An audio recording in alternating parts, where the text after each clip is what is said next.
Selamat berjumpa kembali dalam layanan audio Sahabat Seperjalanan. Hari ini adalah hari Minggu 8 Juni 2025. Tema renungan saat teduh kita dengan judul Roti Tidak Beragi. Firman Tuhan terambil dalam 1 Korintus 5 ayat yang ke-6 sampai dengan ke-8. Kemenggahanmu tidak baik, tidak tahukah kamu bahwa sedikit ragi menghamirkan seluruh adonan?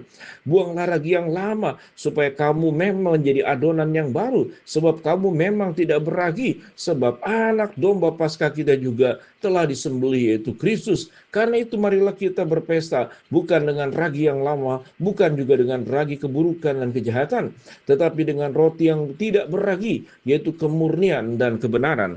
Mari kita berdoa. Bapa yang di dalam surga, biarlah kami bisa memahami tentang makna roti yang tidak beragi, dan kami bisa mengambil kebenarannya untuk menjadi pedoman dalam hidup kita masing-masing.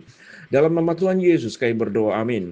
Shalom sahabat seperjalanan yang dikasihi Tuhan. Sebagian kita mungkin mengerti apa yang dimaksud dengan roti tidak beragi, seperti yang Alkitab katakan, khususnya pada saat-saat Paskah, orang-orang Yahudi itu memakan dan membuat roti yang tidak beragi. Apa sejarahnya, apa penyebabnya, dan apa maknanya? Sahabat seperjalanan yang dikasihi Tuhan, sejarahnya adalah roti tidak beragi, itu mengingat bagaimana bangsa Israel tatkala keluar dari Mesir, kemudian dia terburu-buru untuk bisa membawa roti di dalam perjalanan, sehingga tidak punya kesempatan waktu untuk melakukan, katakanlah mencampur dengan ragi dan menunggu untuk pengembangannya, atau terjadinya fermentasi atau roti supaya berkembang. Dan kemudian kita tahu dengan jelas, waktu roti itu memakai ragi, terjadi fermentasi, terjadi pengembangan roti, kemudian meningkatkan rasa yang lebih enak, lalu kemudian juga tujuannya untuk mengawetkan makanan. Sehingga roti yang tidak beragi pada saat bangsa Israel keluar dari Mesir, akhirnya roti itu dibakar supaya bisa diawetkan dan kemudian dimakan di dalam perjalanan. Sahabat perjalanan yang dikasihi Tuhan, itulah sejarah yang dimaksud dengan roti yang tidak beragi. Kalau kita belajar kepada aspek-aspek lain, apa yang dimaksud dengan roti yang tidak beragi, mengingat roti yang tidak yang beragi khususnya itu menimbulkan rasa pengembangan. Jadi ada sesuatu yang indah yang ada di dalamnya.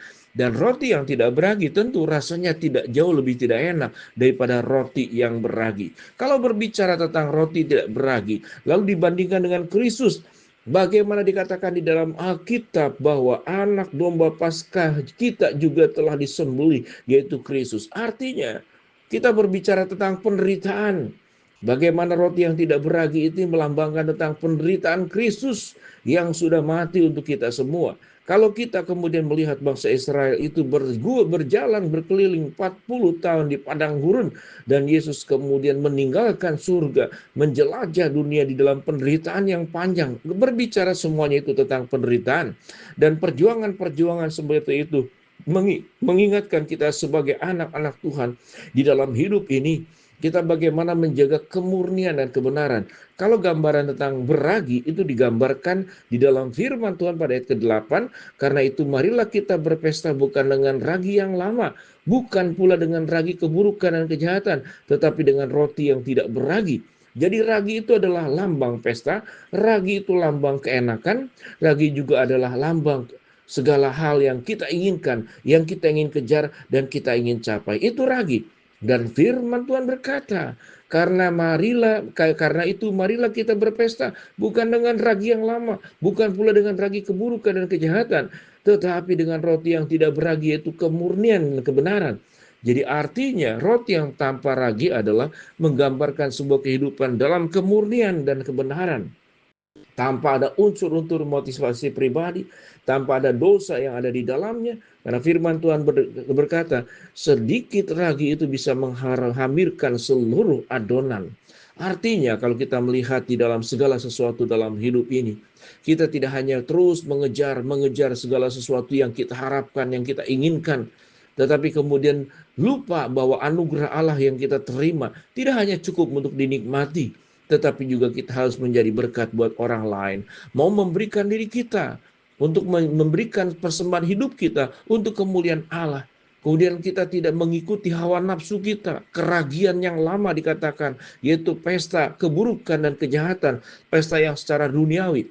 Itu digambarkan sebagai ragi. Artinya ragi berarti melepaskan seluruh dosa-dosa hawa nafsu yang memang kelihatannya indah sewaktu kita menjalankannya, kita melakukannya. Tapi itu adalah perbuatan yang tidak sesuai dengan kebenaran firman Allah. Sehingga firman Tuhan berkata di dalam suasana Paskah yang dilakukan oleh bangsa Israel, yang dilakukan oleh kita, bahwa kita adalah roti yang tidak beragi. Artinya kehidupan kita harus penuh dengan kemurnian dan kebenaran.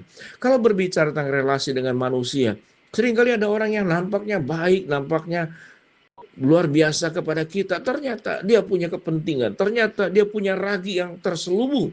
Setelah kemudian dia mendapatkan apa yang dimimpikannya, apa yang diinginkannya dari kita, akhirnya dia meninggalkan kita. Itu disebut dengan ragi motivasi. Ada ragi hawa nafsu, ada ragi keserakahan, ada ragi niat-niat buruk, ada ragi kemudian penyembahan berhala. Jadi yang namanya ragi, segala sesuatu yang menjauhkan kita dari Tuhan, segala sesuatu yang kemudian lupa bahwa perjuangan dan penderitaan Kristus yang datang ke dalam dunia, lahir sampai mati di kayu salib, itu menjadi sebuah teladan agar kita mengikuti jejak teladan penderitaannya. Kalau ada orang percaya yang hidupnya hanya untuk mencari kemakmuran, kelancaran, kesehatan, itu baik-baik saja. Tetapi hidup tidak hanya berbicara menerima anugerah. Hidup tidak hanya berbicara menerima ragi-ragi segala sesuatu anugerah yang ada di hidup kita, yang Tuhan berikan kepada kita.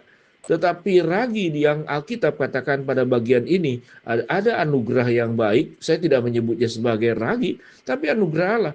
Tapi ragi adalah sesuatu tatkala anugerah-anugerah Allah yang diberikan kepada kita. Kita salah gunakan untuk perbuatan dosa, kita salah gunakan untuk kemudian menciderai orang-orang yang kita kasihi, kita menjadi orang yang tidak setia.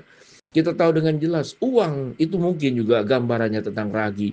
Kalau uang bisa digunakan dengan baik menjadi kemuliaan Allah, tapi kalau uang dipakai untuk berbuat dosa, untuk menipu orang lain, untuk kemudian membeli orang lain, mengajak orang lain untuk melakukan perbuatan-perbuatan buruk, dipakai untuk hanya berpesta pora secara duniawi. Sementara anugerah Allah yang sudah Tuhan berikan kepada kita, bukankah itu hanya titipan Allah yang kita harus gunakan dan kita pertanggungjawabkan di hadapan Tuhan untuk dikembalikan kepada kemuliaan Allah. Kita bisa berpesta, menghabiskan uang untuk hobi dan kesenangan kita. Tetapi waktu kita memberikan perpuluhan kepada Tuhan, seakan-akan itu terlalu mahal, itu terlalu besar, itu terlalu tinggi. Pada akhirnya kemudian kita tidak pernah melakukannya. Sahabat seperjalanan, ragi yang di dalam Alkitab pada bagian ini adalah keberdosaan yang firman Tuhan katakan jelas-jelas pada ayat yang ke-8. Karena itu marilah kita berpesta bukan dengan ragi yang lama, bukan pula dengan keburukan dan kejahatan, tetapi dengan roti yang tidak beragi, yaitu kemurnian dan kebenaran. Sahabat seperjalanan, biarlah kita terus membersihkan pikiran perasaan kita dari ragi-ragi yang lama. Biarlah kita juga menjaga mulut kita dari ragi yang lama, sehingga ucapan kita adalah ucapan yang memberkati, bukan ucapan yang menyakiti. Biar langkah kaki kita juga ada meninggalkan ragi-ragi yang lama, sehingga kita tidak pergi ke tempat-tempat perbuatan jahat itu dilakukan. Tangan kita pun dimurnikan, pikiran, perasaan. Seluruh aspek hidup kita sebagaimana dalam Roma 12 ayat 1 sampai dengan kedua, kita mempersembahkan tubuh kita sebagai persembahan yang hidup, yang kudus dan yang berkenan kepada Allah. Karena kita menjadi roti yang tidak beragi, yaitu kemurnian dan kebenaran. Mari sahabat seperjalanan berjuang menjadi hidup orang-orang percaya sebagai roti yang tidak beragi. Mari kita berdoa. Bapa dalam surga, terima kasih buat kebenaran firman Allah yang kami pelajari. Hamba berdoa buat sahabat seperjalanan yang sakit, Tuhan jamah sembuhkan. Sahabat seperjalanan yang sedang menghadapi masalah, Tuhan bukakan jalan. Sahabat seperjalanan yang sedang berdoa mengharapkan sesuatu, Tuhan kabulkan dengan cara dan waktu Tuhan yang terbaik. Di dalam nama Tuhan Yesus kami berdoa. Amin.